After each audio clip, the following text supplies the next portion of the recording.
本次盐田千春的这个大展在台北市立美术馆的展出，它虽然是来自于2019年日本森美术馆的展品，但是因为两个美术馆的质感其实差异蛮大的，也因为日本森美术馆跟台北市立美术馆的空间的差异性，所以艺术家到了现场之后，他必须重新的依照现场的状况去把它布展出来。但是我觉得不管是哪一种空间，它其实透过一个不同作品之间的一个关联性，都可以呈现出一种非常戏剧性的一种感觉。特别是在台北市立美术馆，因为它并不是一个完全连续的空间，而是每一个空间互相之間它有一个对话性。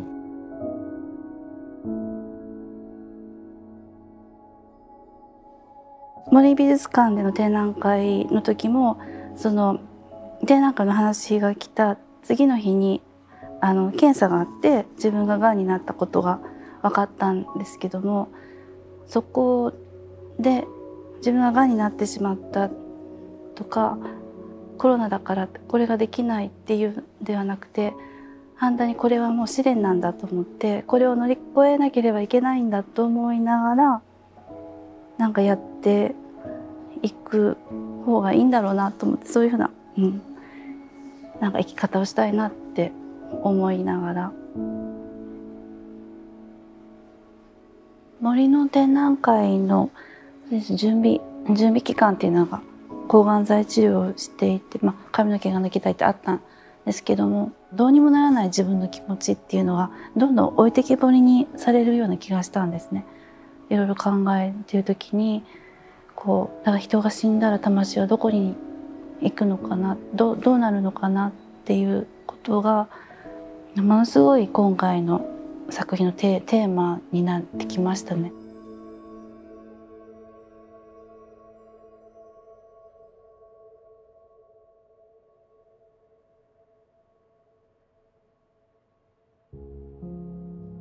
塩田さんの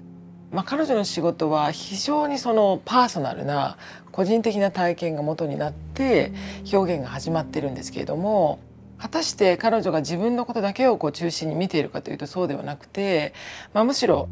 全体を非常に俯瞰しているようなところもあって、なので何らかの真実を、あるいはさまざまなものの根源を探してるんですけども、でそれをぐるぐる回りながら螺旋階段のように、それを探し続けているというふうにも言っていて、そのことが、周りにはすごくエネルギーを放っているんだけれども、真ん中は冷静に、真実を見つめているっていう。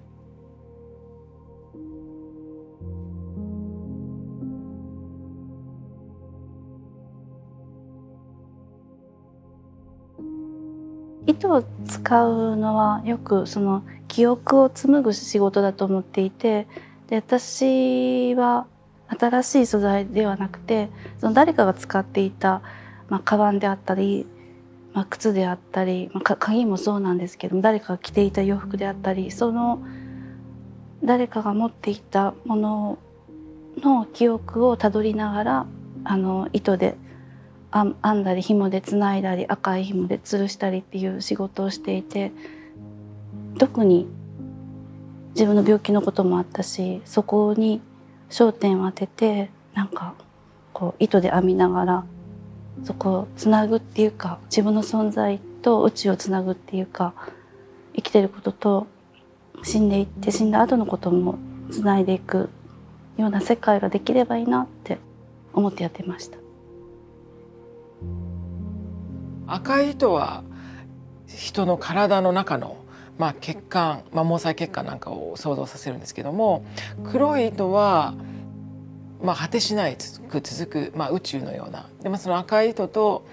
黒い糸が融合していくような、そんな作品もあったんですけれども、ミクロコスモスと、大きなマクロコスモスが、融合していくような、それを非常にうまい形で自分たちの見る人たちの体を覆い尽くすような形で、空間のインスタレーションを作っているので、不安を共有する、そういう自分の中にある不安を意識するという意味で、共感につながっているんじゃないかなという気はしています。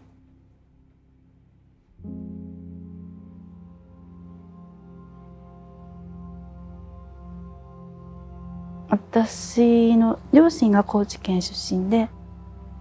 割と夏になるといつも田舎に帰ってたんですね。で高知県に帰っていて、それを船で帰ってて、いつもフェリーで。でも船がすごい嵐で荒れる時もあって、海の中に大きなフェリーだったんですけど、でもすごいフェリーがひっくり返ったり揺れたりすると、いつも死ぬことと隣り合わせになっていて、怖かったのもあるけども、でも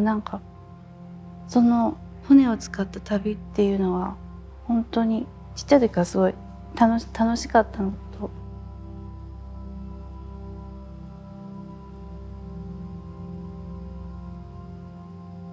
海外に行って本当に変わったっていうのは、皮膚に対するこだわりっていうのは多分出てきたんじゃないかなって思いますね。洋服っていうのは私にとって第二の皮膚だと思っていて、第一の皮膚で洋服っていうのは第二の皮膚。その人が着ていた洋服って体がない状態でも思い出がたくさん残っていて、で第三の皮膚はあるとしたら建築かなと思っていて、で窓の作品をベルリンの廃墟の中から窓の作品、工事現場の中から窓の作品を集めた作品を、でそこで窓を見てると、どれだけの人の物語がこの窓にあったのかなって思うと、窓も自分の皮膚のような気持ちで集めてやってましたね。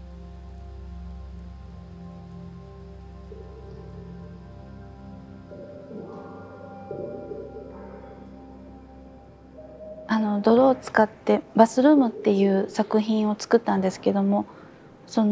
自分自身の呼吸を取り戻したいって、自分自身起源、どっから自分がやってきたのかっていうのと、また土に帰りたい、死を表していて、ただ永遠に泥水をかぶっているだけなんですけども、その中で体の声を聞くっていうか、体の呼吸を聞いて、今現在の自分の現在地を知りたい。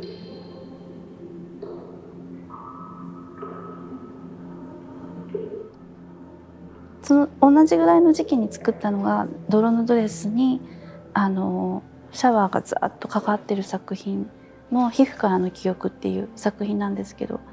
でもあれも洗っても洗っても落とせない記憶っていうような感じかな。で作品作りました。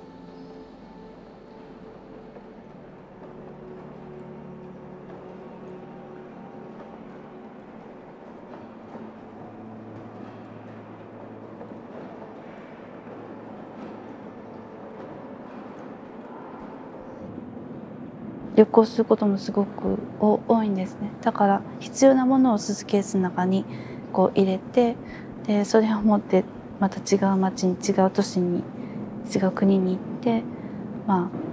作品を作ってって移動していきながら、その中で自分が住んでるところ、日本もそうだし、今ドイツのベルリンもそうだし、離れれば離れるほど自分のアイデンティティについてもっと考えることも増えるし、もっと分かってくることが多くて、だから人種が混じれば混じるほどもっともっと作品が作りやすい環境にもあるっていうのはありますね。だからスーツケースが一つの家のような感じで、それを一つを持って自分の体一つでどこにでも行けるっていう作品作ってるかな。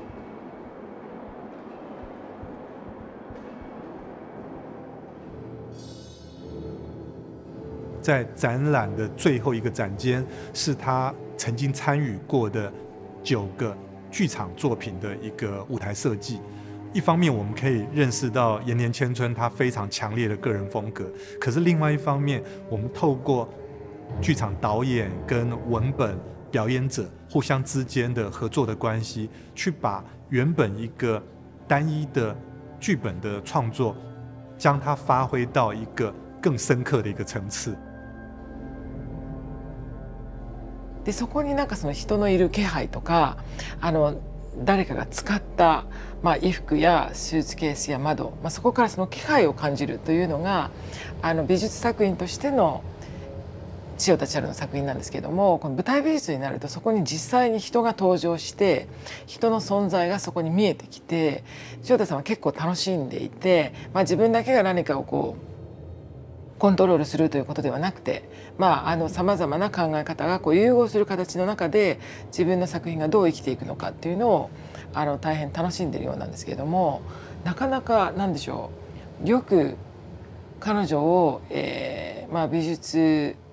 舞台美術に選んだなというふうに思います。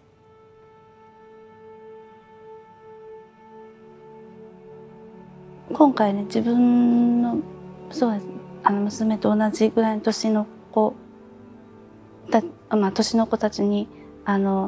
魂ってどこにあるのって、魂はどんな色とかそうね、人が死んだ魂はどこに行くのって、こう動物には魂があるのか植物には魂があるのかっていう質問をしていろんな答えが出てくるので、10歳ぐらいの子供ってこんなことを考えるんだってすごい思いましたね。なんかね、それで私自身も救われたような気持ちになりました。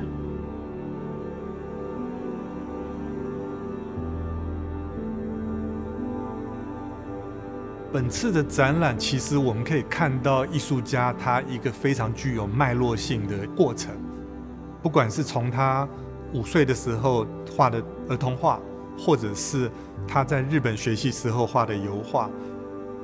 或者是他后来转而变成一个身体表演的形式，到我们现在看到最知名的这样的一个所谓用线去编织成的一个空间装置。这个过程其实很多人会觉得哇，就是一个很多元性的一种创作的手法。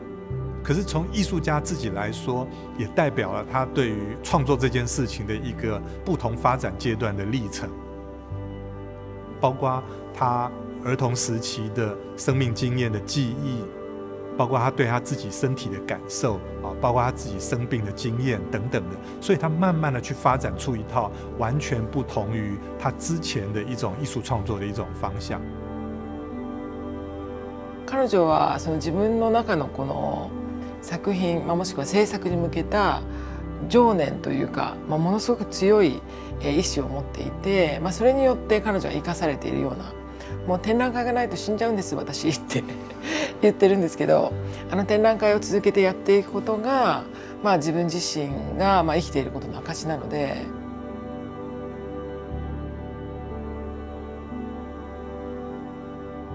ある時、自分っていうのが本当に死ぬんだっていうのがなんていうの、それを告げられて、命って限りがあるんだっていうのはすごい、今回特にこの展覧会は感じましたね。でもそれがあったからすごくこの展覧会が成功するまでっていうか、作品が仕上がるまではもう絶対自分は生きていかなきゃいけないし、絶対やり通したいっていう思いがすごく強くなって、作品を作ってても思うんです。私の中にも宇宙があって、体の中にも宇宙があって、その外の宇宙があって、そこの間をつなぐもので、こう中の宇宙と外の宇宙が本当に一体化するところが作品を作っているその世界かもしれないって思うところがあって、でこう作品を作りながらこう、夢を見るっていうか想像の中に生きていて、その時っていうのは本当に自分と宇宙がつながっている時だなっていうのはよく思いますね。だからその宇宙が見る人が感じれたらいいなと思ってます。